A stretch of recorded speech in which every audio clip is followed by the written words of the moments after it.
Perkenalkan, nama saya Siti Arfa Haji, NIM 191440037 dari instrumentasi 3B.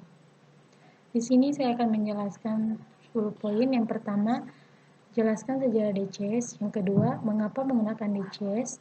Yang ketiga, jelaskan sistem konfigurasi dari DCS. Yang keempat, jelaskan hubungan antara arsitektur DCS, fungsi DCS, dan cara kerja DCS. Yang kelima, jelaskan sistem alir dari sistem pengendalian pada DCS. Yang keenam, apa fungsi dari model IO. Yang ketujuh, apa yang dimaksud dengan sistem DCS yang handal. Yang kedelapan, apa fungsi dari MMI dan bagian-bagian dari MMI. Yang kesembilan, sebutkan otorisasi aplikasi yang ada pada MMI. Yang kesepuluh, jelaskan cara optimalisasi MMI ditinjau dari kemudahan operasional proses. Oke, yang pertama, sejarah DCS atau Distributed Control System. Sekitar tahun 1950-an, seluruh detail tentang plan berupa informasi tentang kondisi plan dan pengontrolan plan ditampilkan dalam sebuah panel dan alarm berupa lempengan besi atau plat yang diletakkan di atas sebuah unit kontrol. Critical alarm ditunjukkan dengan sebuah lampu berwarna kuning atau merah. Layout dari plan dan jalur pipa ditampilkan berupa mimik diagram di atas sebuah panel kontrol, sehingga untuk melakukan proses pengontrolan pada waktu itu memakan waktu yang sangat lama, terlebih ketika melakukan troubleshooting. Kemudian, untuk mempermudah proses pengontrolan, orang mulai memikirkan untuk menggunakan teknologi komputer pada sistem kontrol. Dari sini muncullah sebuah multiple loop controllers atau digital control system yang disebut sebagai Direct Digital Control atau DDC. DDC dikembangkan oleh sebuah perusahaan bernama Argus Computer pada tahun 1962 yang pada saat itu digunakan untuk mengganti sistem kontrol analog pada perusahaan Imperial Chemical Industry atau ICI. Lanjut, DDC mengenalkan sebuah komputer sebagai prosesor dan I/O masih berupa komputer car pada zaman itu sebagai periferal, sedangkan komputer itu sendiri lengkap dengan perangkat lunaknya. Juga difungsikan sebagai operator workstation atau OS untuk operasi dan sekaligus juga sebagai engineer workstation atau OS untuk konfigurasi. Namun, pada zaman tersebut, teknologi digital dalam komputer belum begitu maju, sehingga membuat penggunaan komputer untuk sebuah sistem kontrol kurang handal, sehingga perlu menambahkan redundansi dan implementasinya. Akibat kebanyakan orang tidak berani mempersiapkan plan mereka untuk dikontrol menggunakan DDC, karena kegagalan DC, para engineer pada saat itu mulai memikirkan untuk menggunakan prosesor atau komputer kecil sebagai controller, dan untuk melayani banyak control loop, digunakan beberapa kontrol atau komputer kecil, sehingga pada awal tahun 1970-an, muncullah suatu sistem kontrol terdistribusi. Prosesor melakukan untuk sejumlah kontrol loop yang tidak terlampau banyak, dan dinamakan Distributed Control System atau DCS. Lanjut, mengapa menggunakan DCS atau Distributed Control System? Karena DCS mempunyai fungsi kontrol yang terdistribusi, DCS juga mempunyai update sistem kontrol yang sangat mudah ketika mau melakukan modifikasi, juga perbaikan dan troubleshooting yang mudah karena jumlah wiring di file yang lebih simpel, apalagi kalau menggunakan komunikasi fieldbus. Oke, selanjutnya, jelaskan sistem konfigurasi DCS atau Distributed Control System. Itu yang ada pada gambar. Nama Communication Gateway Unit atau CGW. Alat ini berfungsi untuk menghubungkan kabel VNet dan kabel Ethernet untuk keperluan supervisori komputer ataupun untuk dihubungkan ke jaringan internet dengan CGW. Kita juga dapat menghubungkan dua sistem sentuh VP yang jaraknya berjauhan dengan menggunakan jaringan telepon. 2. VNet. VNet adalah kabel komunikasi kontrol yang menghubungkan antara FCS, HIS, BCP, dan standar dari VNet dual redundant. VNet atau IP, sebuah kabel berbasis IP yang real-time untuk proses otomatis dan sudah menggunakan sistem komunikasi 1 Gbps. Ethernet.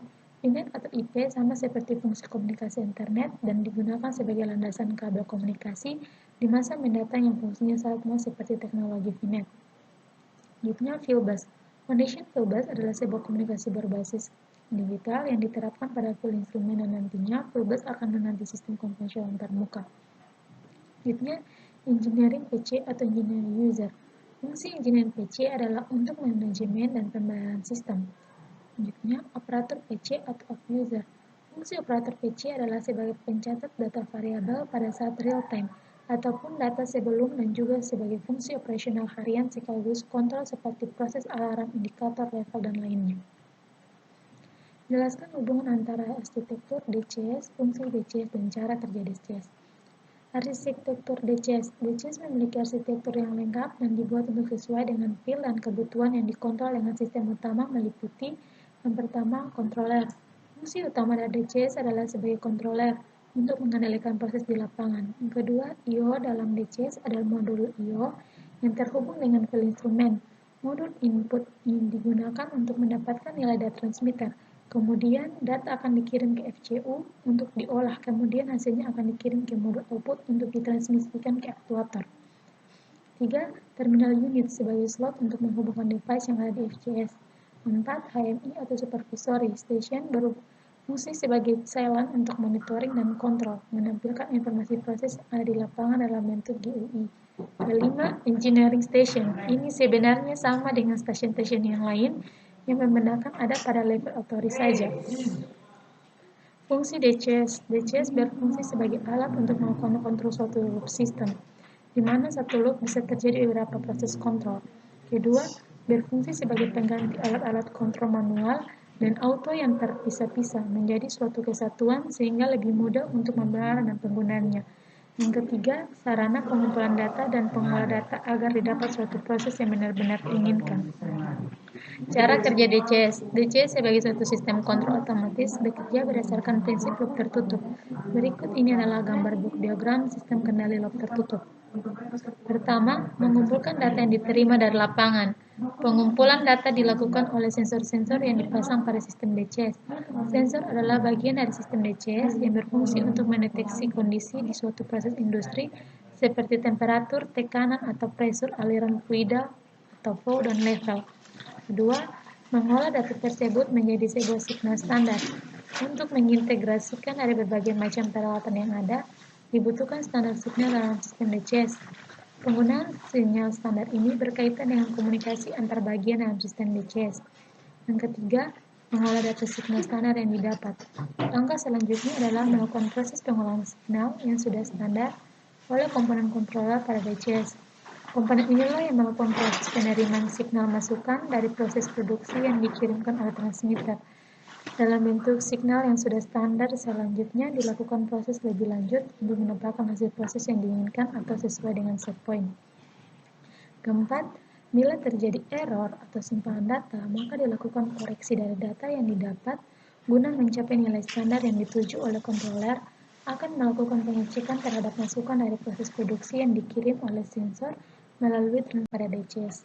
Distributed Control System atau DCS merupakan sistem yang merangkum dan mengolah data serta mengorganisasikan berbagai tipe pengendalian proses secara terpadu dan real-time. Pengendalian proses pada DCS dilakukan melalui terminal operator atau supervisor atau operator engineering workstation. Terminal ini berkomunikasi dengan field control unit yang mengendalikan sekelompok sistem kendali lokal di lapangan berdasarkan ketentuan yang dikirimkan dari terminal operator atau supervisor. Untuk itu, DCS didukung oleh sistem basis data proses serta sistem komunikasi data digital yang memanfaatkan LAN dan Fieldbus. Sistem ini juga memungkinkan DCS berkomunikasi dengan jaringan sistem komunikasi kilang atau Plant Information System yang akan berguna untuk mengkoordinasi keperluan operasi, pemeliharaan, serta perencanaan produksi. Apa fungsi dari modul I/O? Modul I/O adalah suatu komponen dalam sistem komputer yang bertanggung jawab atas pengontrolan sebuah perangkat luar atau lebih dan bertanggung jawab pula dalam pertukaran data antar perangkat luar tersebut dengan memori utama ataupun dengan register CPU. Fungsi dalam menjalankan tugas bagi modul I/O dapat dibagi menjadi beberapa kategori. Yang pertama, kontrol dan pemwaktuan merupakan hal yang penting untuk mensinkron kerja masing-masing komponen penyusun komputer. Dalam sekali waktu, CPU berkomunikasi dengan satu atau lebih perangkat dengan pola tidak menentu dan kecepatan transfer komunikasi data yang beragam, baik dengan perangkat internal seperti register, memori utama, memori sekunder, perangkat periferal. Proses tersebut bisa berjalan apabila ada fungsi kontrol dan pemwaktuan yang mengatur sistem secara keseluruhan. Kedua, komunikasi CPU. Fungsi komunikasi antara CPU yaitu menerima perintah-perintah dari CPU yang dikirimkan sebagai sinyal bus kontrol. Misalnya, modul I/O untuk disk yang dapat menerima perintah read sector, scan record ID, format disk. Yang ketiga, pembufferan data. Tujuan utama buffering adalah mendapatkan penyesuaian data sehubung perbedaan laju transfer data dari perangkat periferal dengan kecepatan pengolahan pada CPU. Umumnya, laju transfer data perangkat perperal lebih lambat dari kecepatan CPU maupun media penyimpanan. 3. Deteksi kesalahan. Apabila pada perangkat perperal terdapat masalah sehingga proses tidak dapat dijalankan, maka modul I/O akan melaporkan kesalahan tersebut. Apa yang dimaksud dengan sistem IHS yang handal? Yaitu suatu sistem yang dapat mendistribusikan berbagai fungsi yang digunakan untuk mengendalikan berbagai variabel proses dan unit operasi proses menjadi suatu pengendalian yang terpusat pada suatu control room dengan berbagai fungsi pengendalian, monitoring, dan optimasi. Apa fungsi dari MMI dan bagian-bagian dari MMI? MMI atau Man-Machine Interface adalah sebuah sistem yang terdiri dari perangkat teknologi informasi dan komunikasi yang berfungsi sebagai penghubung antara manusia dan mesin-mesin yang menjalankan proses industri yang kompleks, sehingga MMI merupakan bagian utama dari teknologi kendali proses dalam industri manufaktur. MMI terdiri dari 3 bagian utama, yaitu jaringan komputer yang terdiri dari silent server, beserta perangkat lunak MMI silent server, microcontroller, dan perangkat elektronika yang terdiri dari driver, sensor posisi, dan penyesuaian tegangan. MMI silent MMI adalah perangkat lunak pada sisi silent yang mempunyai fungsi utama sebagai antarmuka penghubung antara pengguna atau user dengan server. MMI server adalah perangkat lunak pada sisi server yang mempunyai fungsi utama sebagai penghubung antara silent dan microcontroller. Microcontroller berfungsi sebagai interface antara MMI server dan motor servo. Microcontroller bertugas mengatur hubungan antara data yang dikirimkan oleh MMI server ke motor servo dan data yang dikembalikan oleh sensor posisi sebagai umpan balik lewat akuisisi data. Selanjutnya driver. Driver bertugas menyesuaikan tegangan yang diumumkan oleh DC dan mengatur arah pergerakan motor servo, yaitu putaran clockwise maupun counterclockwise. Selanjutnya sensor posisi. Sensor posisi dalam hal ini adalah potentiometer. Setiap perubahan posisi pada motor servo akan mempengaruhi nilai resistansi dari potentiometer, sehingga terjadi pula perubahan nilai tegangan pada potentiometer. Penyesuaian tegangan. Tegangan yang dihasilkan oleh potentiometer kadangkala kurang sesuai dengan tegangan yang harus diterima oleh unit ADC, sehingga dibutuhkan suatu perangkat penyesuaian tegangan agar terjadi sinkronisasi tegangan antara tegangan dari potentiometer dan tegangan ADC. Sebutkan otoritas aplikasi yang ada pada MMI.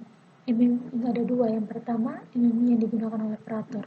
MMI untuk operator digunakan hanya sebatas mengoperasikan proses yang ada di lapangan untuk memonitor dan mengambil tindakan yang dianggap perlu untuk membuat proses stabil.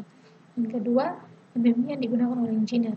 MMI yang digunakan oleh engineer sebenarnya mirip dengan yang digunakan oleh operator. Yang membedakannya hanya sebatas kewenangan dan aplikasi software lebih lanjut yang berkaitan dengan security system. Terakhir, jelaskan cara optimalisasi MMI ditinjau kemudahan operasional proses. Dengan adanya kemudahan operasional proses MMI, sehingga proses yang awalnya berjalan di lapangan bisa direpresentasikan aktivitasnya melalui layar monitor dan panel alarm yang ada di ruang kontrol, sehingga operator tidak perlu langsung terjun ke lapangan untuk menangani proses tersebut. Sekian dari saya, mohon maaf apabila salah, terima kasih.